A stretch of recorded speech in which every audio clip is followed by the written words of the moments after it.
खैबर पख्तूनख्वा के बल्दियाती इंतखाबात में तहरीक इंसाफ पीछे नहीं, बहुत पीछे रह गई। पेशावर, मर्दान, पन्नू, कोहाट में मेयर के लिए PTI का कोई उम्मीदवार कामयाब न हो सका। अब तक मौसूल होने वाले गैर हतमी गैर सरकारी नताइज के मुताबिक मर्दान में ANP के हिमायतुल्लाह मायार, कोहाट में JOI के शेर जमान मेयर का इंतखाब जीत गए। पेशावर में मेयर के सबसे बड़े मुकाबले में अब तक JOI के जुबैर अली सबसे आगे, PTI के रिजवान बंगश का दूसरा नंबर। बन्नू में मेयर के लिए JOI के उम्मीदवार इरफानुल्लाह दुर्रानी ने PTI पर वाज़ेह बरतरी हासिल कर ली।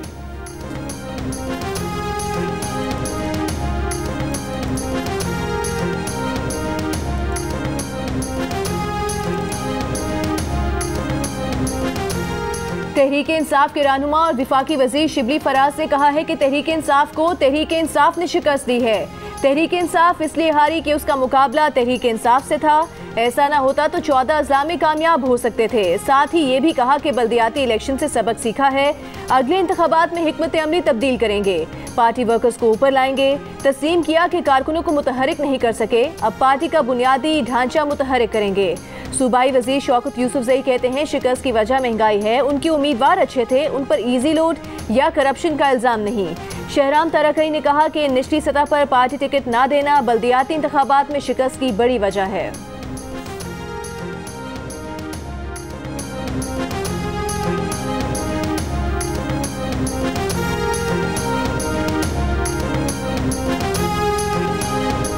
तब्दीली आ नहीं रही, तब्दीली जा रही है। खैबर पख्तूनख्वा के बल्दियाती इंतखाबात के नताइज पर नून लीग की रहनुमा मरियम नवाज का तबसरा। कहा, तब्दीली रसवाई, बदनामी और करोड़ों बद्दुआएं समेट कर जा रही है। मुल्क को महंगाई, लाकानूनियत, नालायकी और नाअहली की दलदल में धकेल कर जा रही है। हर शोबे में बदतरीन और तारीखी नाकामी के दाग माथे पर सजाकर तब्दीली जा रही है। आसिफ जरदारी ने कहा है कि उनसे मदद मांगी गई है, उनसे कहा गया है कि आकर उनकी मदद करें, कोई तरीका बनाएं, फॉर्मूला बनाएं। आसिफ अली जरदारी ने कहा कि उन्होंने मदद मांगने वालों को जवाब दिया है, कोई फॉर्मूला वामूला नहीं, ये फॉर्मूले बना बना कर ही तुमने मुल्क का खाना खराब कर दिया है। आप लोगों को जवाब ये है कि तुम करो इसकी छुट्टी, फिर करो हमसे बात। नवाब शाह में जोहराने से खिताब में आसिफ जरदारी ने यह भी कहा कि दोस्तों की सोच इतनी छोटी है कि हर वक्त पावर पावर करती रहती है। जब इन्हें पावर दी गई थी तो सुपर पावर ने कहा कि तुम्हें सबसे मजबूत सदर बनाया है, लेकिन मैंने 3 माह बाद ही तमाम इख्तियारात पार्लियामेंट को दे दिए।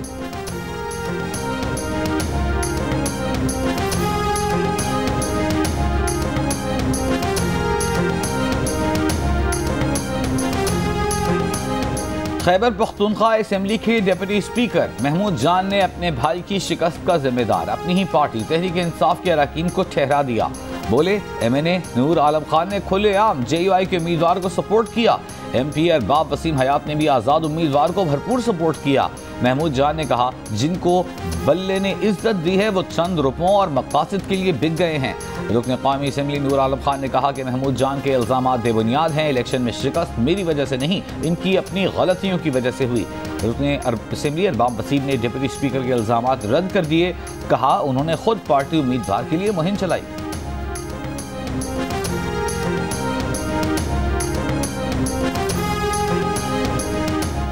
तहसील काउंसिल्स के इलेक्शन में भी PTI पीछे रह गई। अब तक 17 अजला के 64 तहसील काउंसिल्स में से 42 मौसूल होने वाले गैर हतमी गैर सरकारी नताइज के मुताबिक JOI 12 तहसील काउंसिल्स में कामयाब, PTI ने 10 तहसील काउंसिल्स में फतह हासिल की। अवामी नेशनल पार्टी के 6 और 8 आज़ाद उम्मीदवार तहसील काउंसिल्स पर कामयाब। मुस्लिम लीग नून के 3 और जमात इस्लामी के 2 उम्मीदवार तहसील काउंसिल्स की नशिस्त पर कामयाब हुए।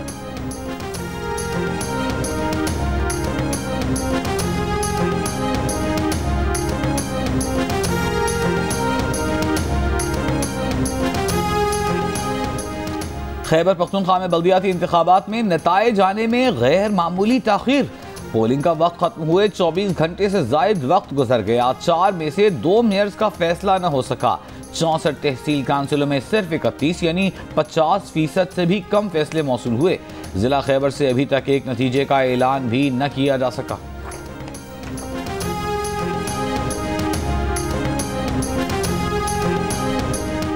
पेशावर में 14 से जायद प्रिजाइडिंग अफसरान गायब हो गए। पीपल्स पार्टी का इल्जाम, जमीन निकल गई या आसमान खा गया। इलेक्शन कमीशन नोटिस ले, फैसल करीम कुंडी का मुतालिबा।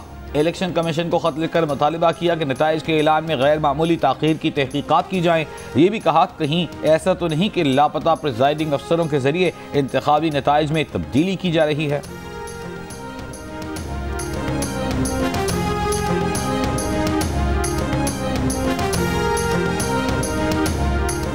शौकत तरीन खैबर पख्तूनख्वा से PTI के सेनेटर मुंतखब 122 में से 87 वोट मिले, 9 वोट मुस्तरद हुए। ANP और JUIF के उम्मीदवारों को 13 वोट मिले।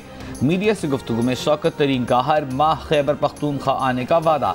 उनका वोट कराची से नहीं लाहौर से खैबर पख्तूनख्वा आया, यहाँ उनका ससुराल है। पाकिस्तान अकेला नहीं, पूरी दुनिया में महंगाई बढ़ी है, शौकत तरीन का बयान।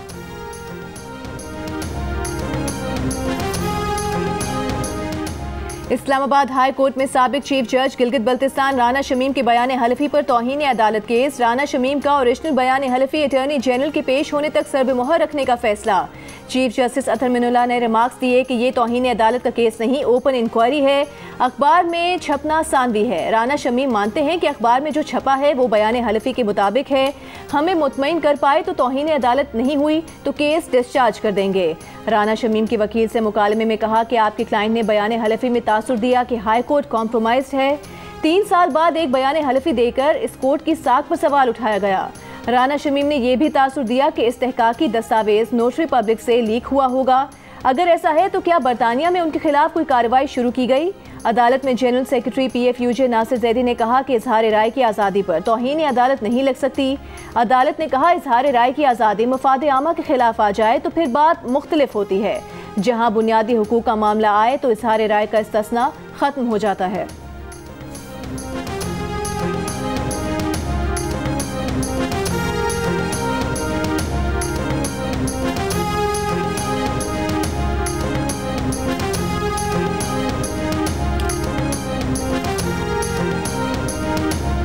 बरतानवी अखबार डेली मेल ने मुस्लिम लीग नून के सदर शहबाज शरीफ के खिलाफ सबूत जमा कराने के लिए 5वीं बार वक्त मांग लिया।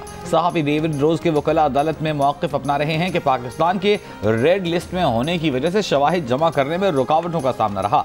शहबाज शरीफ और उनके दामाद अली इमरान यूसुफ ने डेविड रोज के संगीन इल्ज़ामात पर अखबार के खिलाफ अदालत से रुजू कर रखा है।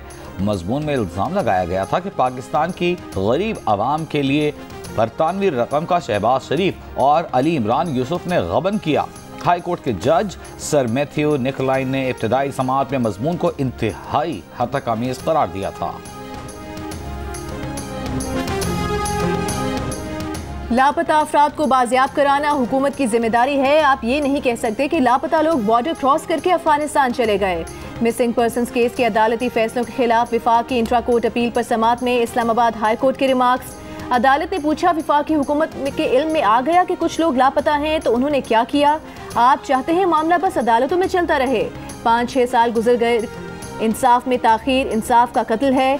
काबीना अगर कहती है कि लापता लोगों को नहीं ढूंढना तो रिट खारिज कर देते हैं।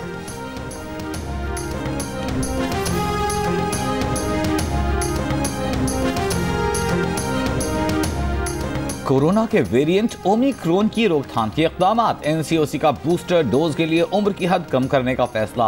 30 साल से जायद उम्र के अफराद बूस्टर डोज लगवाने के अहल होंगे। बूस्टर डोज 1 जनवरी साल 2022 से लगवाए जा सकेंगे। बूस्टर डोज के लिए पसंद की वैक्सीन लगवाई जा सकेगी। बरतानिया से आए तमाम फ़ज़ाई मुसाफिरों का रैपिड एंटीजन टेस्ट होगा। बोर्डिंग से 48 घंटे कबल का वैक्सीनेशन, मनफी PCR टेस्ट रिपोर्ट भी लाजमी। बरतानिया से बिलवास्ता फ़ज़ाई मुसाफिरों का भी रैपिड एंटीजन टेस्ट होगा। मुल्क में कोरोना के मुस्बत केसेस की शरह 0.83% रिकॉर्ड।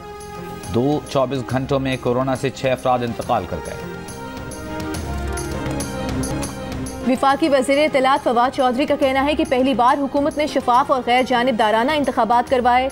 मजबूत मुकामी हुकूमत का वादा सिर्फ इमरान खान ने पूरा किया। खैबर पख्तूनख्वा में पहली बार बराह रास्त तहसील की सतह पर वोट से मुंतखब नुमाइंदों को इख्तियारात मुंतकिल हो रहे हैं। कितना आसान है वज़ीर आला की सूरत में एक डिक्टेटर रखो और काम चलाओ, जो PPO नून की रिवायत है। सिंध के लोग आज भी इस रवैये का शिकार हैं। अब पंजाब में भी बाइख्तियार निज़ाम कायम होने जा रहा है।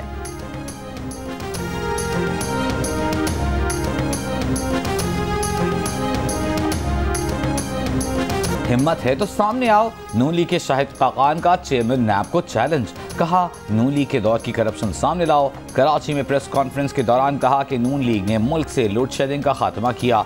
कम तरीन मुद्दत में सस्ती बिजली मंसूबे हमारे रिकॉर्ड हैं।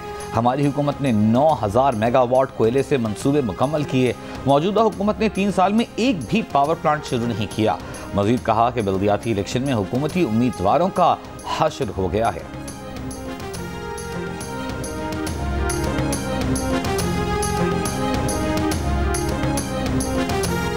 सिंध हाई कोर्ट के फैसले के खिलाफ हेस्को की दरखास्त सुप्रीम कोर्ट में नाकाबिले समाअत करार। जस्टिस काजी फाइज ईसा ने इस्तफसार किया, हेस्को में असिस्टेंट मैनेजर की भर्ती पर सिंध हाई कोर्ट ने क्या फैसला दिया था।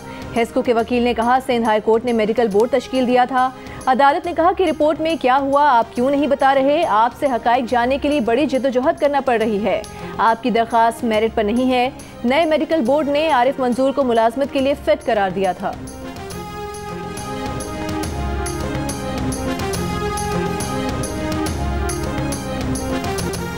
अफगानिस्तान दहशतगर्द तंजीमों के खिलाफ ठोस इकदाम करे। अलकायदा, दाइश और उनसे जुड़े ग्रुप्स के खिलाफ एक्शन लिया जाए। अफगानिस्तान ईस्ट तुर्किस्तान मूवमेंट और TTP के खिलाफ भी कार्रवाई करे। इस्लामी ममालिक की तंजीम OIC के वज़ीर ख़ारिजा काउंसिल के गैर मामूली इजलास की मुतफ़िका करारदाद में मुतालिबा। करारदाद में कहा गया है कि अफगान सरजमीन किसी दहशतगर्द गिरोह के अड्डे या बतौर महफूज पनाह का इस्तेमाल नहीं होनी चाहिए। अफगानिस्तान अक़वाम मुत्तहिदा और OIC के मंशूर में दर्ज उसूलों और मकासद की पासदारी करे। OIC ने अफगान अवाम को सहूलत फराहम करने के लिए ह्यूमैनिटेरियन ट्रस्ट फंड कायम करने और अफगान तहफ़्फ़ुज़ खुराक प्रोग्राम शुरू करने का फैसला किया।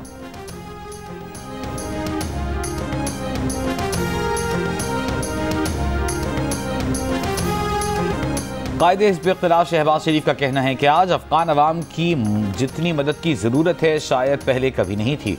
अफगानिस्तान का मसला बड़ा गंभीर है। लोगों को रोटी और दवाई के लाले पड़ गए हैं। लोग बेरोजगार हो चुके हैं। आलम इस्लाम समेत पूरी दुनिया का फर्ज है कि अफगान अवाम की मदद करे। मुल्क भर के बालाई और मैदानी इलाकों में सर्दी के डेरे। कम से कम दर्जा हरारत स्कर्दू में -14 डिग्री, उस्तोर -10, गोपस -9, गिलगित -8, क्वेटा -6, मालम जब्बा -5 और लेह में दर्जा हरारत -14 डिग्री सेंटीग्रेड रिकॉर्ड किया गया। साबिक miss world Aishwarya Rai money laundering case में पूछताछ के लिए तलब। पैनामा केस में इन्फोर्समेंट डायरेक्टोरेट तलब किया है। ऐश्वर्या राय से बैरून मुल्क दौलत जमा करने के इल्जामात पर तहकीकात जारी हैं। अदाकारा को इससे कबल भी पूछताछ के लिए तलब किया गया था। भारतीय इन्फोर्समेंट डायरेक्टोरेट के मुताबिक ऐश्वर्या पर मनी लॉन्ड्रिंग एक्ट के तहत मुकदमा दर्ज है।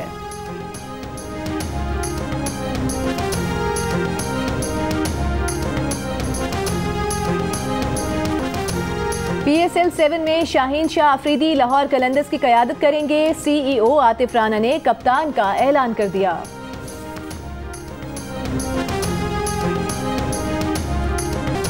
आज़म जवां और हौसले बुलंद हों तो हर शौक को पूरा किया जा सकता है। बसारत से महरूम मिस्र से ताल्लुक़ रखने वाली असरा इस्माइल की फोटोग्राफी ने सबको हैरान कर दिया। असरा सिर्फ छूकर अक्स को अपने कैमरे की आंख में महफूज करने का हुनर खूब जानती हैं। और घबराना नहीं है। सबा कमर और नैयर एजाज की शानदार अदाकारी। JB फिल्म्स की प्रोडक्शन, जियो फिल्म्स के बैनर तले नई फिल्म के पहले टीजर ने सबको दीवाना बना दिया। मीठी ईद पर रिलीज की जाएगी।